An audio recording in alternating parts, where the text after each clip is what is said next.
Hey everybody, in this video I'm going to talk about running my first limited run RPG series on Twitch, what I liked about it, and what I wish I would have known.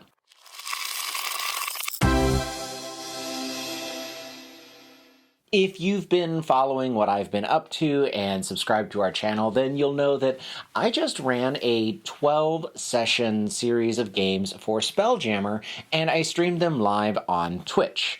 And I had a lot of fun. I really enjoyed this. I loved it overall, and streaming live games is definitely something that I plan to continue to do.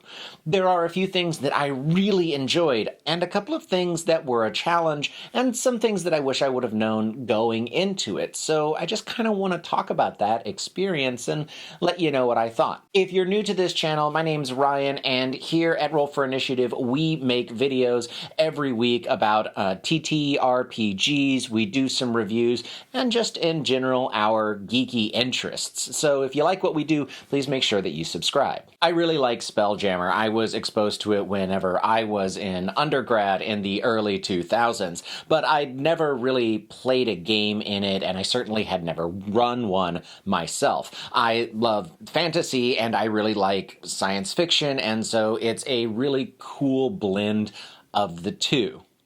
Now, overall, I think that there are some things that Spelljammer is doing really well and some challenges that it has in its new iteration, but I've done a review on Spelljammer. You can go watch that video.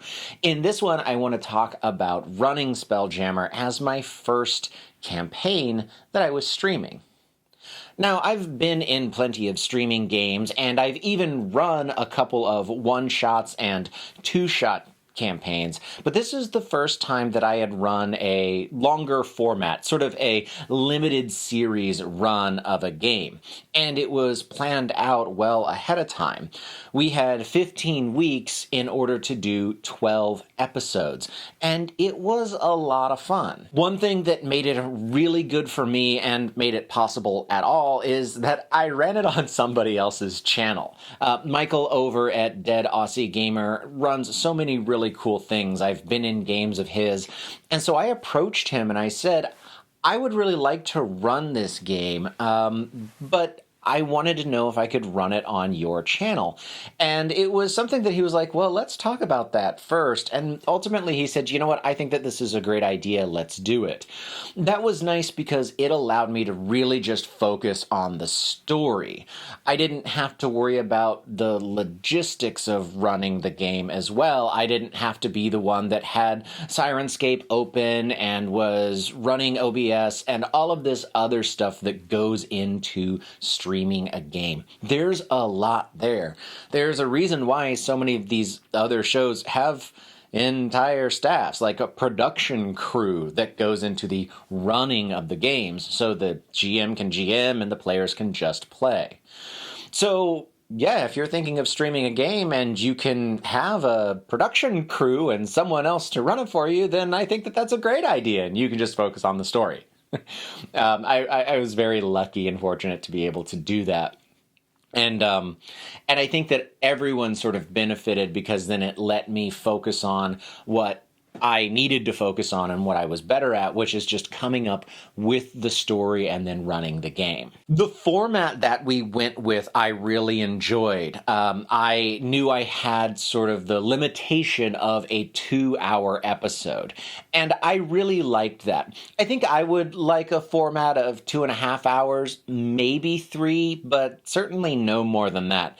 I think 2 hours, 2.5 hours is a pretty sweet spot for a streaming game.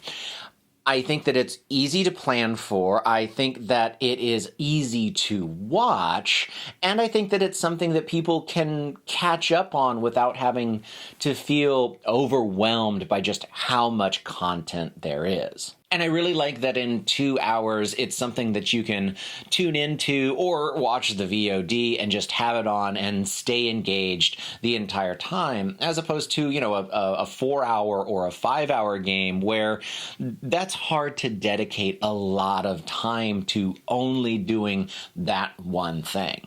I'm not saying that places that do a 4-hour or a 5-hour episode are bad or that they're doing it wrong. There are some, one in particular that do it very successfully. But for me, 2 to 2.5 hours for a streamed game, kind of perfect. One of the things that I really liked about the 2-hour format and going into this sort of as a full-on production, I'm from the world of film and television as a career, and so we really approached this as a limited run theatrical event, 12 2-hour performances. Something that I really liked about that is that it really forced me to outline my story pretty well. And yeah, there were parts of that were on rails and needed to be on rails because we only had 2 hours and we only had 12 episodes in order to tell the story. Of course, I had lots of things that I had no idea were going to happen, and we yes-anded a lot of it, as much as was possible. But I liked that this format got us all on the same page of saying, I, as the GM, know where the story needs to go, but then we're all still collectively telling that story together. But every once in a while, I might sort of nudge us in a direction, and everyone was on board to head in that direction. I also really enjoyed how much it forced me to plan. Like I said, I actually broke down each episode, and I knew well ahead of time what were some of the major NPCs and events that needed to happen that episode. However we got there, so it wasn't completely on rails.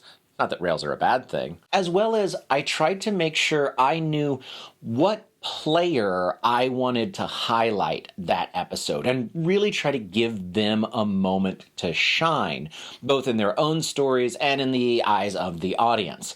That's something that I liked, and I think that it's something that can easily be carried over into a home game. A big thanks to all of our patrons, but especially to Black Dragon Gaming. If you like what we do and you want to have a direct hand in supporting our channel and helping us make these videos, then head over to Patreon and check out the perks of being a patron. All right, back to the video. Talking about the audience, that's the one thing that is sort of a drawback. And I don't mean the audience themselves. The audience that we had was fantastic. I loved getting to see the ways that they interacted, the theories that they came up with, chatting with them, making new friends and new followers and stuff like that. The audience was absolutely great. When I say that the audience was a little bit of a drawback for me, I mean one thing very specifically, and that's my awareness of the audience number. I think that that's just an aspect of streaming. Some people are very good at ignoring that number, and some people are very good at seeing that number and figuring out how to drive it higher and higher.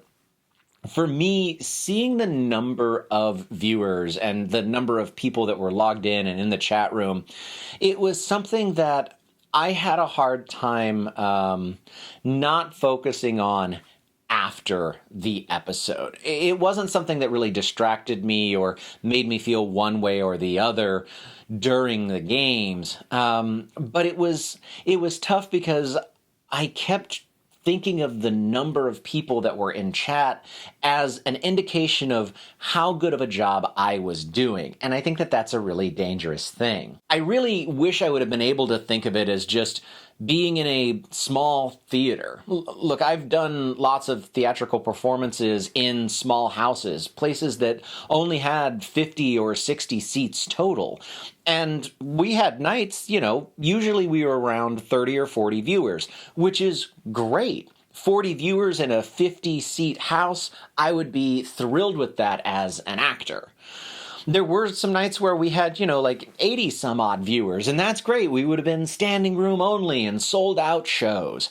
But whenever the internet is an infinite number of seats, sometimes I looked at that number and I was like, oh man, maybe I'm not doing a good enough job, and that's why we don't have hundreds or thousands of viewers like some of the other shows that are out there are able to pull in. And I don't like having to think about the games in that way. I don't like needing to measure them up against a metric. And when I say needing to measure it, that's totally an internal thing. So yeah, just kind of my own getting caught up in the numbers is the one thing that I wish hadn't happened, and I want to make sure doesn't happen to me again as I continue to stream games. Meeting all of the fun, awesome new people in chat, as well as the new players that I got to play with, is another huge bonus to what it is that I just got to experience. Tucker in the game is a good friend of mine in real life. We played together. We used to live in the same town. He's one of my very best friends. And I've known Michael for a long time now, played in his games, as has Dawn. And so, those were familiar faces. But Nix was just someone that we knew each other from Twitter. We knew each other digitally, and I just reached out and said, hey, do you want to do this?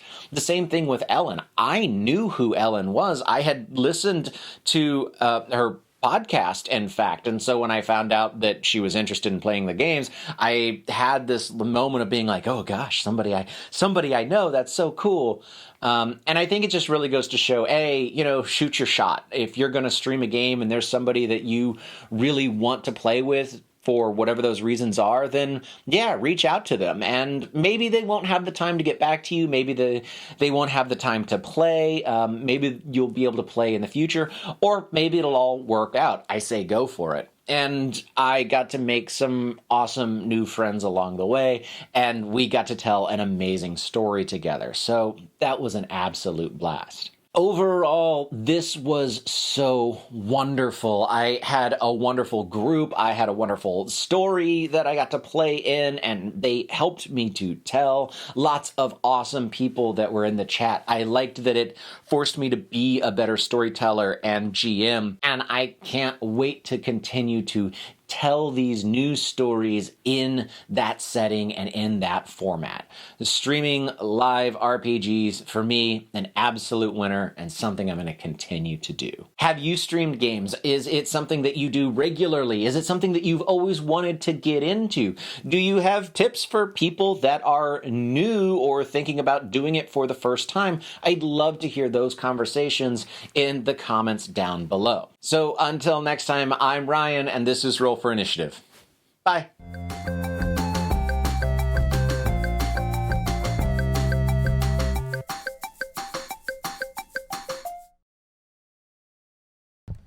Audio. Okay, I'm going to talk now. I got baby. La la la la la la la la. Come on, Hilo. Hilo, go with mom.